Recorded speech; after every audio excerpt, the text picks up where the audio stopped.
and the Jets, Marmalade 2, and our cosplay ambassador and the person who arranged all of this business, Carrara Fox! Oh, please take a seat, get comfortable. Foxy lady! So, first of all, how long have you been cosplaying for? So this year actually marks my 10th year cosplaying. Woo! So I started when I was 14 with my brother who's in the audience. Love you! We have done a lot of Vocaloid performances. If any of you have been to Supernovas over the last 5 years, you would have seen us dancing and shaking our thing up on stage. But yeah, since I was 14, I'm 24 this year, so it's been a very long 10 years.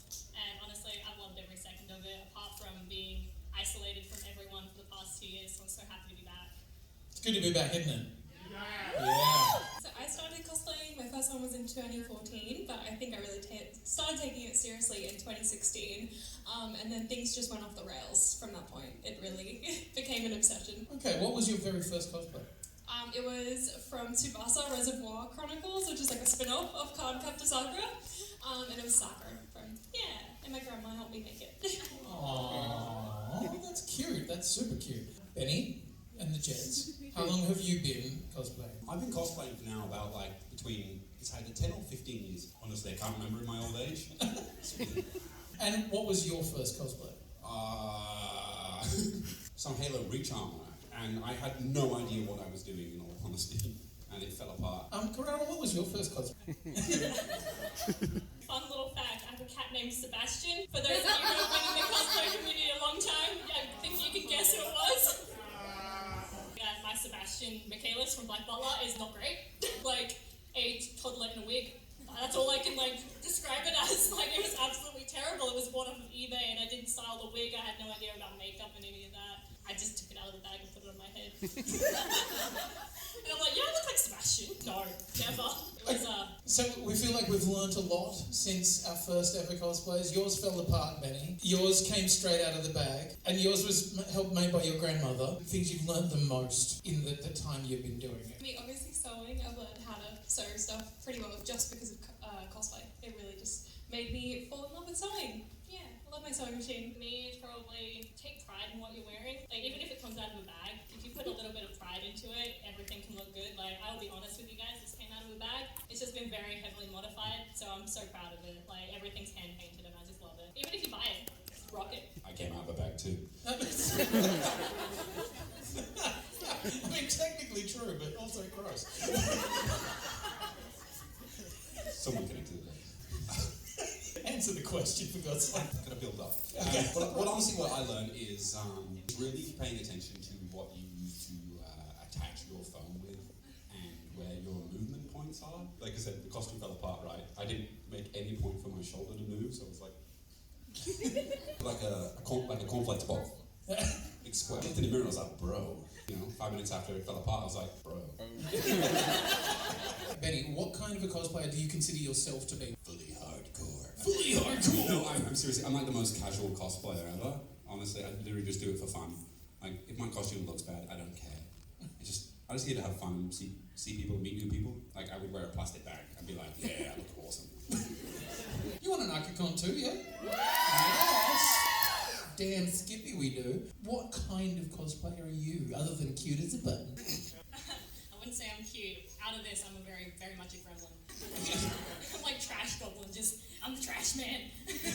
I'm a very casual cosplayer as well. There's a very small part of me that after doing this, I'm like, I could make this a profession. But there's also a very large part of me that's don't even try. There's so many other, bigger, talented people out there who deserve to get all of their resources and stuff from cosplay, and I'm already on a career path that I'm happy with, so I'm happy to just do this as a hobby, meet new people, because this is ultimately how I met all of my friends. Don't listen to him, he's telling lies. I found myself being judged very heavily by her a lot.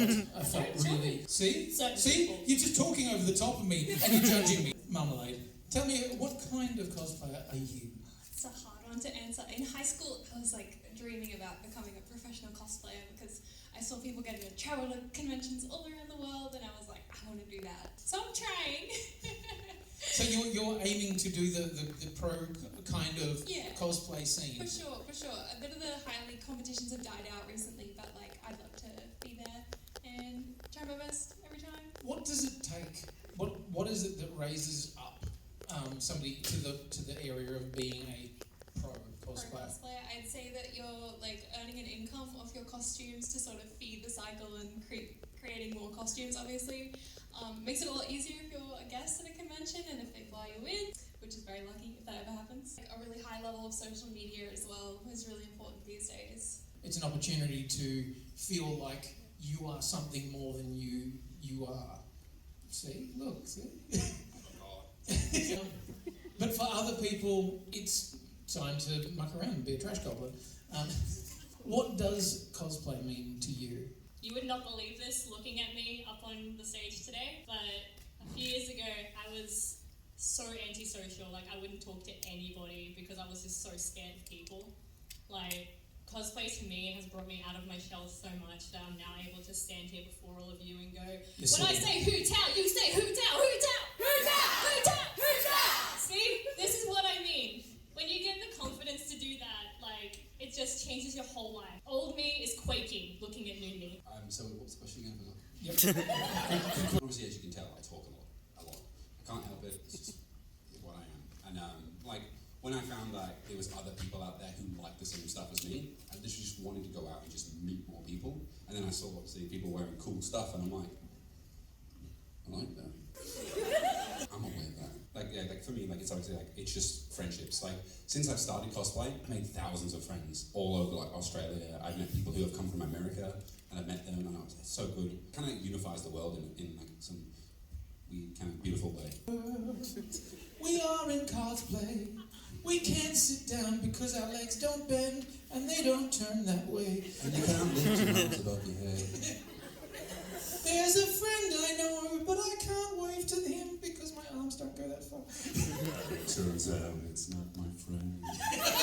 It's just somebody who's wearing the same costume as his, and it's really awkward. Marmalade. Sorry. What do we add to that? You got the musical interlude there. It's beautiful. I don't know how to follow that. That's a really meaningful response. I reckon as well, I've made connections with people over in America and all over the world through cosplay, through being online, which is really magical. You wouldn't get that with any other way, like making friends.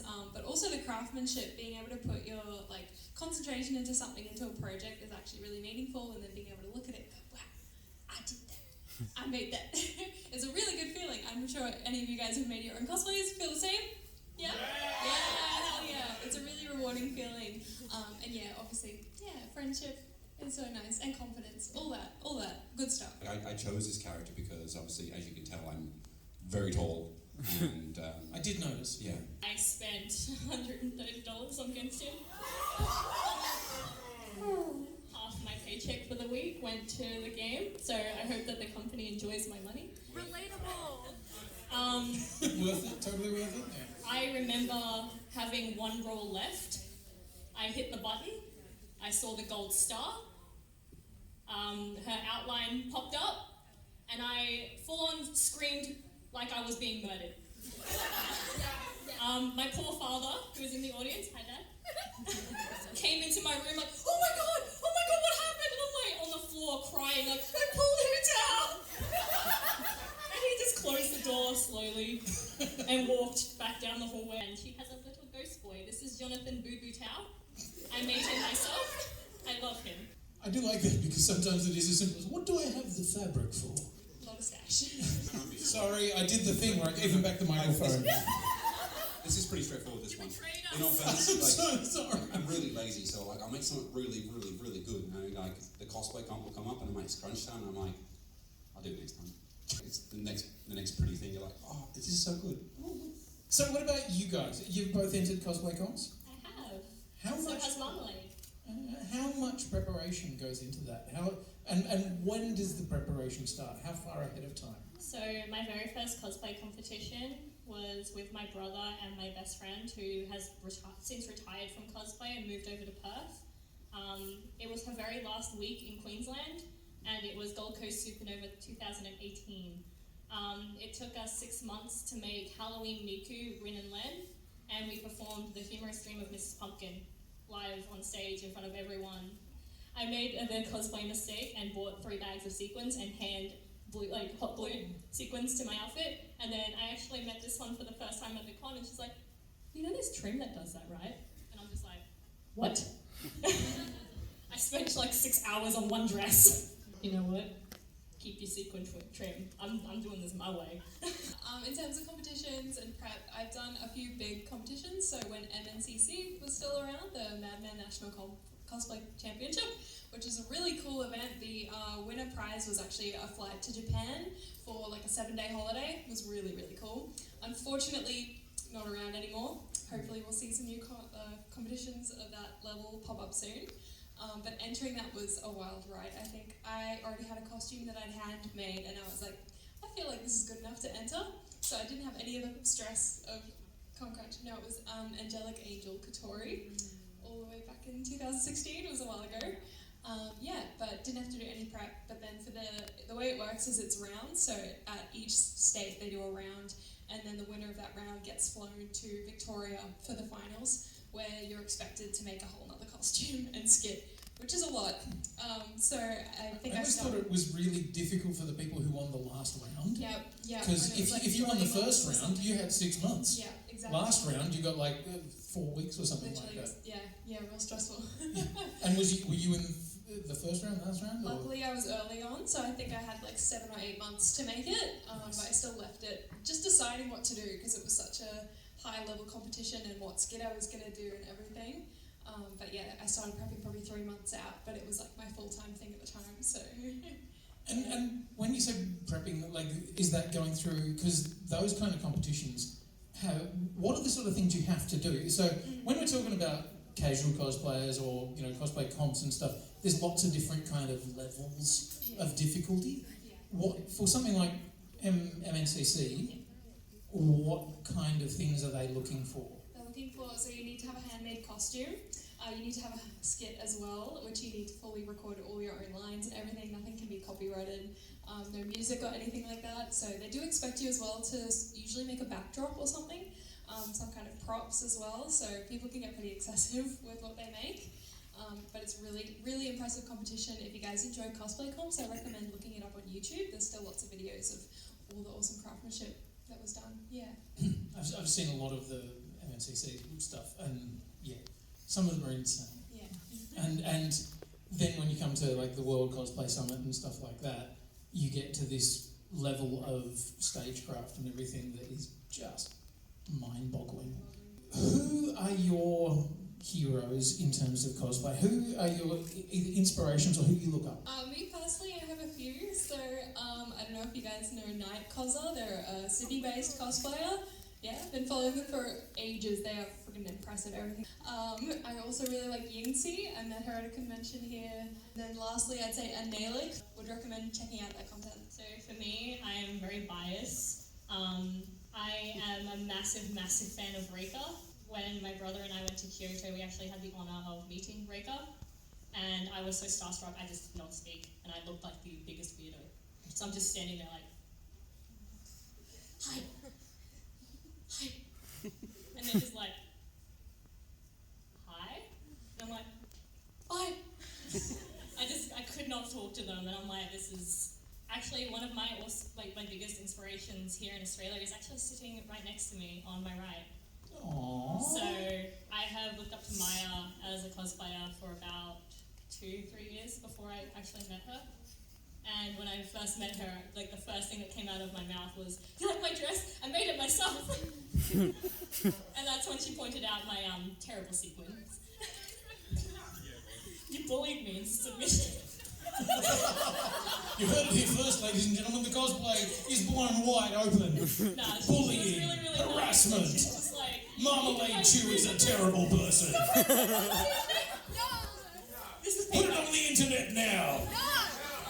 Definitely one of mine is obviously like Analik, like Maya said. Basically, I basically looked at her work with all of her Genshin cosplays and how she did all of her like gems and stuff like that, because it was like a really big inspiration, because I've never really worked with like casting resin before. Like, I don't know if you guys can see, I got like a really pretty one on my back. And it's, Show us what you got. Show me what you got. Show me what you got. I think it's Rage Gear Props. This guy's like amazing with how does his phone work. Everything is so clean. Honestly, like it looks like you've just 3D printed it, and I'm sat here like, I'll do that one day. My last one actually is also Marmalade over here. Like after like prepping for this con, like I got to see how much work she does and how much she breaks down everything and how much detail she goes into everything. Rather than, just being like, oh, you look bad or you look good, she like is honest. You're like, oh, this looks all right, but like you can improve it by doing this, and gives you actually good tips. And I find like that's not like it's very hard to find people who actually give you like really good constructive criticism. So you're saying that she bullied you as well with your secrets? Is that? I walked into a door. Oh wow! No. No. But Maya's honestly great. Like one of the nicest cosplayers like I've ever met. It's disgusting. I'm struggling because normally when people are that nice, I don't trust them. Yeah. No, I know that I'm now on her hit list. I love that she's just like, why are you doing this to me? Why are you doing this? Because I'm an evil person. Like, I thought that was abundantly clear. I just, hung out with a bunch of cosplayers. Deep down, though, we really do love Marmalade. Yes. Do we all deep down love Marmalade? We can do better than that. Come on, Okacon! Okay, let's get down into the dirty part of it. What's the worst cosplay story that you've got? Okay, so for those of you who follow Marmalade's YouTube channel, you would already know my most embarrassing story. So, for my idols out there, what is the most important part of your costume that goes underneath the petticoat? Shorts? Damn straight shorts! So, I was in my Kira Kira Nico dress. I was running late. I had no safety shorts on because I was like, it's only a small performance, no one's going to see under my dress. I made the big mistake of stepping onto the vents at the Brisbane Entertainment Centre in front of a group of businessmen from Japan. I got stopped by about 30 people. They all wanted a photo with the flashing Nico. So, Nico, no. I don't know, everyone that's been to the Brisbane Convention Centre has hit those things at some point in time and gone, ooh, hello. Mine was like another set of armour I made, and I honestly can't remember what it was, but I just remembered the fall after. Because it had like dangling bits and I stepped on something and it ripped. I tried to catch it, I fell and just collided with the floor. Oh no! In front of a lot of pretty girls. Oh, so you look like an anime character. This is like, not one of the cool ones. Being my height, you are falling very far. It's a long way down. Like it felt like I was falling for like a good 30 seconds. I was like... Like an old woman falling downstairs. Oh, help me, Jesus, oh, help me. Oh, help me. Would you guys ever consider cross-playing? Because, okay, this is something that I think is really kind of important here, because this is a con that's all about inclusivity. One thing I'm loving is the amount of LGBTIQA+. Oh yeah, I love my guys, gals, and non-binary pals. Hell yeah! We see you, we respect you, we love you. I have a very, sharp jawline, and I have done it before. I really like cosplaying from a game called Tokunabu. I have done him, I can't remember the character's name, he's the one with the white hood. I have cosplayed him for about 3 cons now. But yeah, I'm always all for crossplay. If it makes you feel comfortable, makes you feel happy, then why not do it? Because at the end of the day, it's up to you to feel comfortable in your own skin, not for anyone else to feel comfortable around you. People will judge you, that's just part of it. And that's on them. That's their own issues that they've got to work out. The first couple of years that I did cosplay, I actually tried crosplaying a lot. I did a lot of boy characters.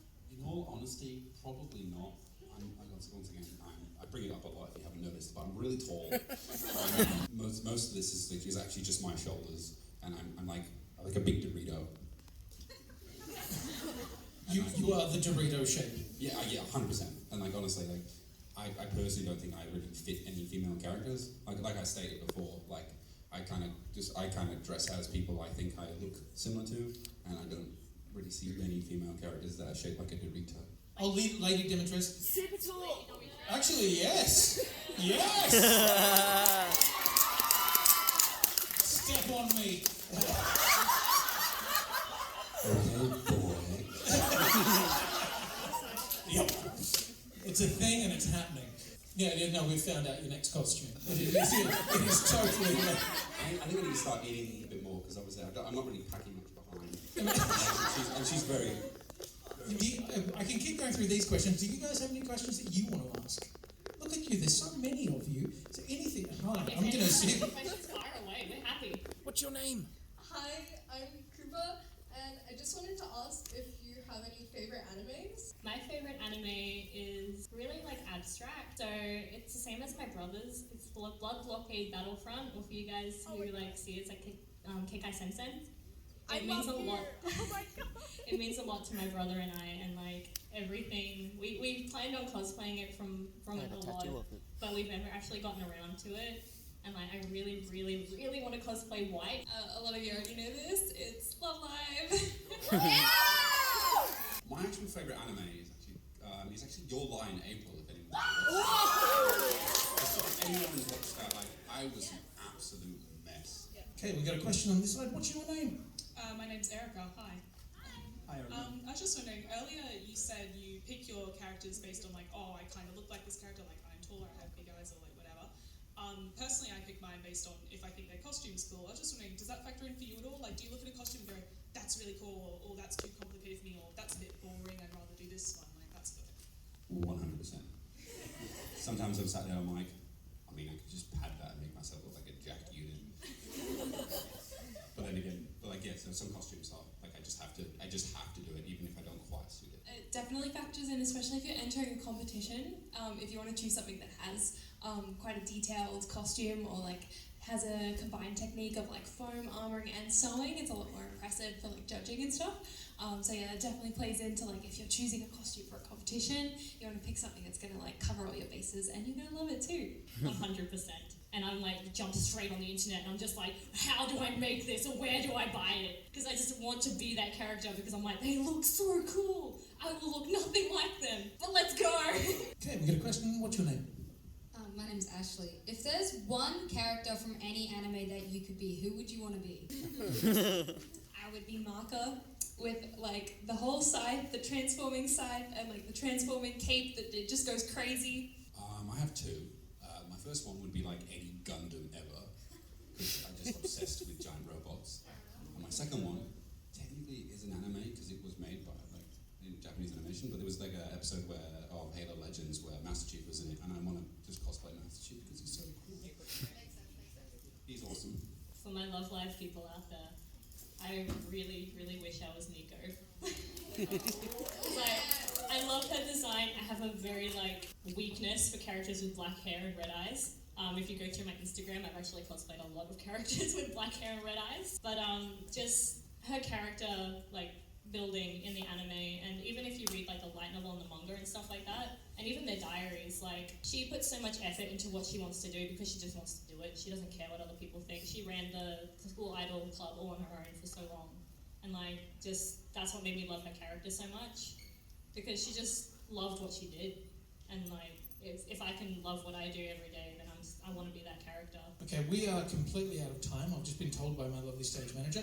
But go the fastest question you can. And you've got to do the fastest answer you can. Go. Who or what got you into cosplaying? I watched Black Butler, and then I looked at like, oh, is Sebastian real? And I saw cosplay, and I'm like, oh my god, cosplay! I can be Sebastian. Okay, now your question. Like, how did you build up to like making it into like a business and making money off of like everything? So social media is your best friend. Use it and try and fall in love with it. I recommend Patreon. It's what I use to get income for my costumes. Start there. Just keep going. Question. What's the best tip you would give to beginners? Don't be afraid to ask for help and look up on like YouTube and stuff like that, because obviously like, it's all out there. There's so many people who wants to help out. And your last question. Do you have any cosplay that's just like out of your skill level or too expensive that you would want to do? The one I'm currently wearing. I really wanted to make this. I really, really did. But I looked at the pattern and I just sobbed very hard. There's heaps. There's so many things. Any like bodysuit stuff. I don't know how to make any of that. Still so much to learn. I stated before, a Gundam. I want to see that. I want to see you as a gigantic robot. But unfortunately, we don't have time anymore. 17 foot tall. 800 feet tall. Don't hold back. Okay. Yes. The biggest robot ever. Guys, gals, non-binary pals, all of you wonderful people, I want you to please put your hands together and say thank you so much to Lara Fox and Millie. Look, if you're loving the cosplay content that you are seeing in front of you at the moment, stick around, because in but a couple of minutes, in fact, technically a couple of minutes ago, we're starting our panel on queer cosplay. So I'm going to be handing over to Moose, who is the host with the most amazing beard, that is, but also just the most amazing. So please stick around if you